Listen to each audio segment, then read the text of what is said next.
This is Providence today, and we're in the city of Philadelphia, the birthplace of the United States. There's so many great stories that are here to tell about how our founding fathers gave us the nation we enjoy every day, as well as the great documents that shape how we govern ourselves and how we express our values as a nation and a people.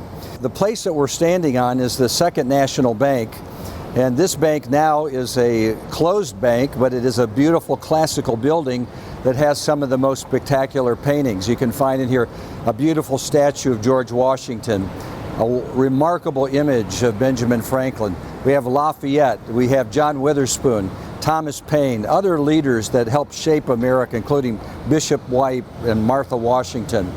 So as we think about what's on the inside, I want you to think about what's on the outside. As they created a national bank, they obviously were creating a whole new institution with a new nation. We don't have national banks today, although we do have the Federal Reserve that may or may not be a direct descendant, and that's a discussion for another day. But what we do have, as we look at the outside, are these magnificent columns that go up. As you look at them and you see the top and shape, you can recognize these as columns that might come right out of ancient Athens and Greece. This is, if you will, part of the Greco-Roman architectural revival that occurred in the early years of the American experience. Some of you may remember that New York to this day is called the Empire State.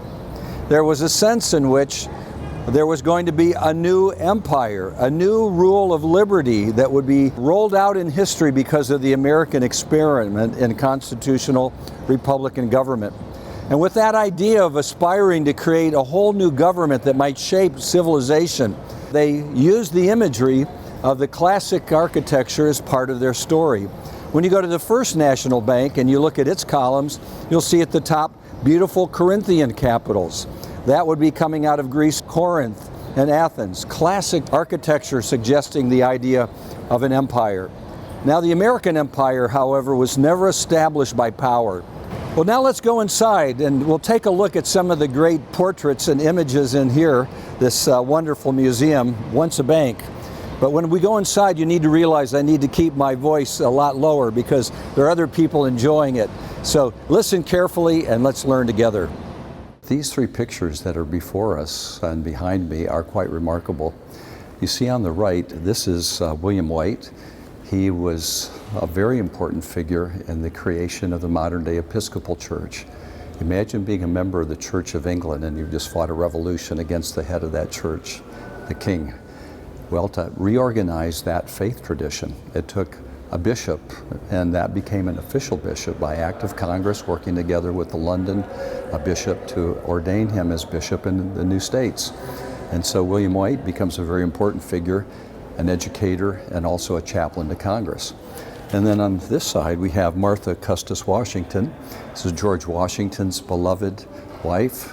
She would never have seen Washington during the Revolutionary War if she didn't make the point to come to be wherever he was wintering during those 8 years of the Revolutionary War.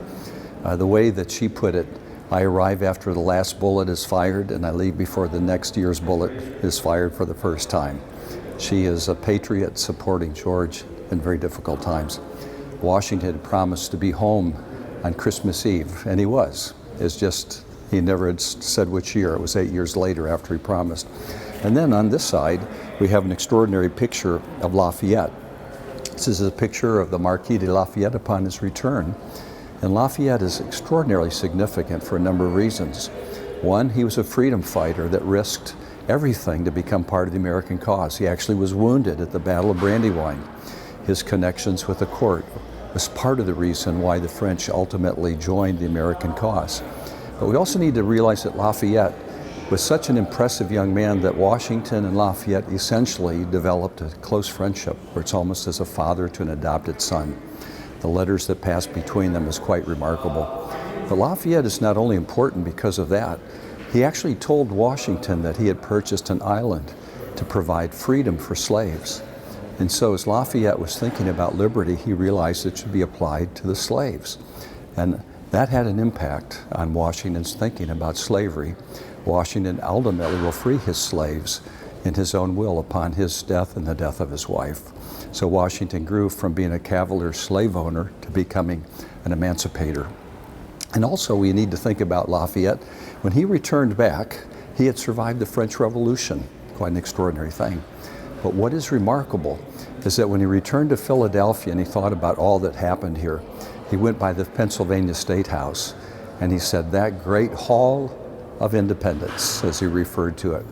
Well, that was the first time those words came together in that way, and it was changed from that form, from the great hall of independence to Independence Hall, which we've known it by ever since. So Lafayette has made an impact on every one of us that talk about American history.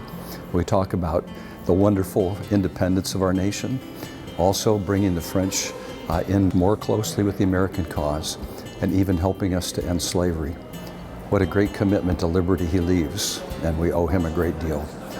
As I recall that when the D-Day invasion occurred, some of the people said, Lafayette, we've returned to say thank you. Well, this is Providence Today. Make sure you find our downloadable app that's free. Get our wonderful free faith and freedom guide. Just go to providenceforum.org, and we hope that you will continue to learn about the way that Providence is shaping our nation's history, even today. Indeed, Providence Today.